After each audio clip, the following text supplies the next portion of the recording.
এগিয়ে।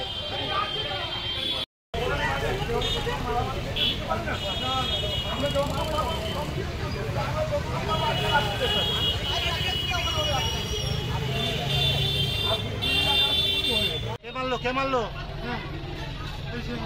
ছেলেগুলো এখানে থাকে না।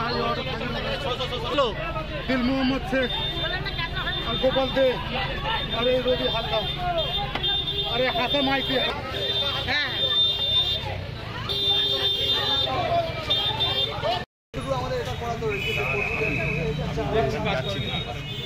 আমি আমি ওটা না পিন্টুদা ফোন করেছো এই জন্য বলে দিলাম।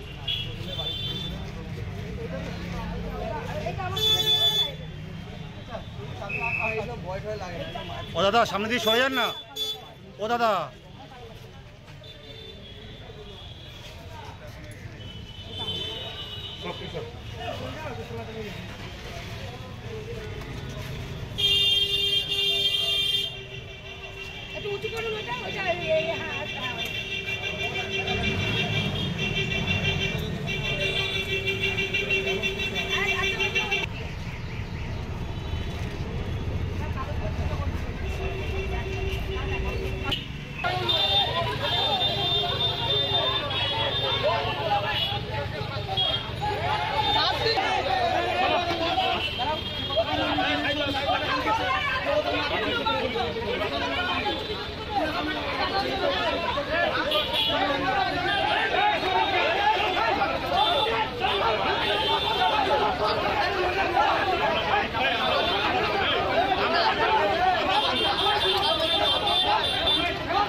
মারধরটা কি কারণে?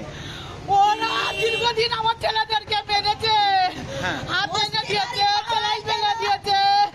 লাস্টে ওরা সহ্য করতে না পেরে ওরা একবার মেরেছিল, তাও কপিয়েছিলাম, জানে মারিনি। ওরা বারবার আমাদের আহত করতে আমার মেয়েকে ঘরে ঢুকে মেরেছে, মেরেছে আমার ছেলেকে, আমার মেয়েকে মেরেছে, আমাদের মেরেছে। কি জন্য এই যে গন্ডগোলটা কি কারণে? ওইখানে হচ্ছে ওই বস্তি নিয়ে। আপনি চুপ করুন না। ওই বস্তি নিয়ে, ওই বস্তি নিয়ে। বস্তি কি? ওই বস্তিটা দখলে আছে। ওরা কেন ওইখানে থাকবে? ওরা থাকবে না, ওরা থাকবে। ওই বস্তি দখলে ওরা থাকবে, আমার ছেলেরা থাকবে না। ওদের বক্তব্য তোরা এখানে থাকতে পারবি না। আমার ছেলেরা ওখান থেকে ছোট থেকে মানুষ হয়েছে, তোরা থাকবি না। আমি ওর মারা রয়েছে ওখানে, ওদেরকে থাকতে দেবে না। আমার ছেলেদেরকে বিনা কারণে ধরে ধরে মেরেছে, কতবার দীর্ঘদিন ধরে মেরেছে। আমার মেয়েকে মেরেছে, আমার নাতিকে মেরেছে, আমাকে মেরেছে।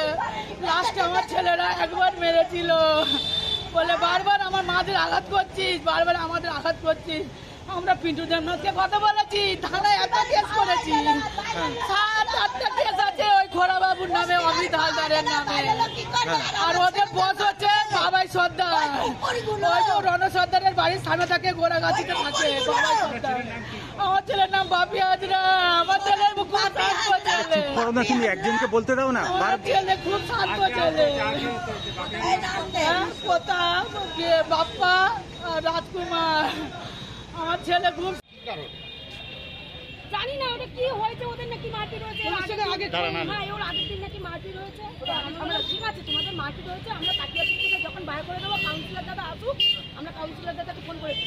ওনার কাউন্সিলর দাদার হচ্ছে ভাইপোর হঠাৎ 2 দিন আগে হাঁটানা করেছে, উনি ওখান থেকে আসবে, তারপর তো বলছি তোমরা একটু অপেক্ষা করে। এতদিন বলছে 1.5 মাস ধরে অপেক্ষা করেছে, 1.5 মাস অপেক্ষা করেছে যেখানে, আর তুমি 8 ঘন্টা অপেক্ষা করো। গতকালকে রাত্রে ঘটনা তো এই মারপিট হয়েছে। না আপনার যারা মারলো তাদেরকে আপনারা চেনেন? ওরা সবই ওই রণ সর্দারের বস্তিতে থাকে, যারা মারলো। আচ্ছা, তারাও রণ সর্দারকে? আচ্ছা, যাকে মারলো তাকে চেনেন? যাকে মারা হলো, যাদেরকে? দেখুন, যাকে মারি তাকে চিনা বলতে ওরা আসা যাওয়া করে সব, মানে পার্টি অফিসে আসা যাওয়া করে সবাই। ওরাও তো, যারা মেরেছে তারাও তো আসতো। আচ্ছা, তাহলে পার্টি অফিসে আসলো কেন এরা? ওই যে মারছিল, আচ্ছা, ছুটে গিয়ে ঢুকেছে। এরপর ভিতরে ঢুকে কি মারলো রে? ওই ভিতরে মারতে পারিনি, আমরা আচ্ছা। তখন তালা দিয়ে দিলাম তো। আচ্ছা, তারপর তালা দেওয়ার পরে অনেকক্ষণ পরে বলছে আরেকটু অপেক্ষা করো, আরেকটু অপেক্ষা করো। আচ্ছা। এই ভাইরা ছিল। তারপর বলুন। তারপরে হলো একটু অপেক্ষা করো, আমরা হ্যাঁ। কিন্তু পার্টি অফিসে মারপিট করতে দিতে চাই না। আচ্ছা। তোমাদের বাইরে বার করে দেবো, তোমরা চাকরি। তারপর কি করে পার্টি অফিসে ঢুকলো? কাজ ভেঙে দিল তো। কাজ ভেঙে ঢুকেছে? কেটে গেছে, এই যে বাবা, আচ্ছা। লাঠির বাড়ি মেরেছে। আচ্ছা। কাজ ফাজ ভেঙে কারা মেরেছে আপনাদেরকে? অমিত যাদের আগে মেরেছে, ওদেরকেই মেরেছে। আচ্ছা, ঝামেলাটা কি নিয়ে আপনারা কিছু জানতে পেরেছেন? কি মারপিট হয়েছে ওই জন্য আমরা এত জানি না দাদা। আচ্ছা, আপনারা কি আতঙ্কে রয়েছেন এইভাবে পার্টি অফিসে? স্বাভাবিক না, এটা আতঙ্ক তো থাকার কথা। আমরা মহিলা মানুষ। এখন কি চাইছেন আপনারা? আমরা কি চাইবো এখন? কাউন্সিলর দাদা আসলো না এখনো পর্যন্ত। আমরা তো কি নাম আপনার কাউন্সিলরের নাম কি? আমাদের 1 নম্বর ওয়ার্ডে পিন্টু দেবনাথ। উনি বলছে আমি যাই, তারপরে তো পুলিশ যদি হাত নিয়ে আপনার নাম? আপনার নাম? আমার নাম পূর্ণিমা দেবনাথ। আপনার বাড়ি কোথায়? আমার পূর্ব বাড়ি। ওরা তিনজনের নাম আমি তো জানি না। হ্যাঁ, আর যদি 2 মিনিটের মতো আমরা তখন ক্যান্টিনে খাবার দিচ্ছি। 1 ঘন্টার মতো আটকে রেখেছিল। আমার দিতে দিতে কাদেরকে? দৌড়ে গেছি। কাদেরকে? ওই যারা জানি না, ওরা এসে আমাদের একই নম্বরের ছেলে। আচ্ছা। ওরা এসে বসেছে। ওদের সঙ্গে কার মারপিট হয়েছে কিছু আমরা তো জানি না। আচ্ছা। আমরা মা ক্যান্টিনে কাজ সেরে তো আমরা তো ওখানে বসবো। আরে আমি তো আচ্ছা। ভিতরে আটকে গেছি। বসবো। আচ্ছা। এবার আমরা গিয়ে বসলাম। হ্যাঁ। এবার দেখলাম যে একটা এই বাইরে তো চাকরি ওদেরকে ঢুকে গেছে, আরেকজন থেকে ঢুকে গেছে। তাই বলছে তুই মারে ভিতরে মারতে ছোটছে, ঘর থেকে বার হয়ে যাও। একজনকে ও বার করতে দিয়েছে। আপনারা তখন কোথায় ছিলেন? হ্যাঁ, ভিতরে। ভিতরে ছিলেন? না, না, আমরা ক্যান্টিনে খাবার দিতে দিতে তারপরে তো দৌড়েছি। ঢুকে আচ্ছা। গেছি তো। ক্যান্টিনে খাবার দিতে দিতে দৌড়েছি। আচ্ছা, তারপর বলুন, তারপর কি হয়েছে? তারপর কি দেখলেন? তারপর কি দেখলেন? তারপর ও ঢুকে গেছে, গেলে কি ওরা 3 জন বসে আছে, ওদের বলছে বার করে দাও, মারবো। আচ্ছা। তখন আমরা এই 3টে মহিলা আরো সব ছেলেরা ছিল, হ্যাঁ। তারা বললো যে অফিসের মধ্যে কোনো গন্ডগোল হতে দেবো না, অফিসের মধ্যে কোনো গন্ডগোল দিতে হ্যাঁ। না, আমাদের ইয়ে আসুক। কিন্তু পার্টি অফিস তো রক্তাক্ত ভাঙচুর হয়ে গেছে, কি বলবেন? মেরেছে তো। কারা কারা, নাম কি তাদের? নাম আমরা বলতে পারবো না। কোথায় থাকে তারা? পাওয়া যায়নি তো, আমি অত চিনি না। হঠাৎ করে এরকম হলো? আমি বসে আছি, হ্যাঁ। আমরা বলছি ভাই আমরা মেয়েরা আছি, তোমরা ঝামেলা করো না। সে শুনছে না, অনেক কষ্ট করে ধরে রেখেছি, কোনো মতেই না। তারপরে লাস্টে ওরা ভেঙে চুড়ে আমাদের তো চেয়ারের বাড়ি, লাঠির বাড়ি। কারা মেরেছে? এই যারা ছেলেরা যারা বাইরে ঢুকেছিল, তারা কারা? ওই যারা ঝামেলাটা করছিল। তারা চেনেন আপনি? না, আমি তো মুখ চিনি না, আমি তো কাউকে চিনি না। আপনি কি পার্টি অফিসের ভিতরেই ছিলেন? আমরা এখানে ছিলাম, কি করছিলেন পার্টি অফিসের ভিতরে?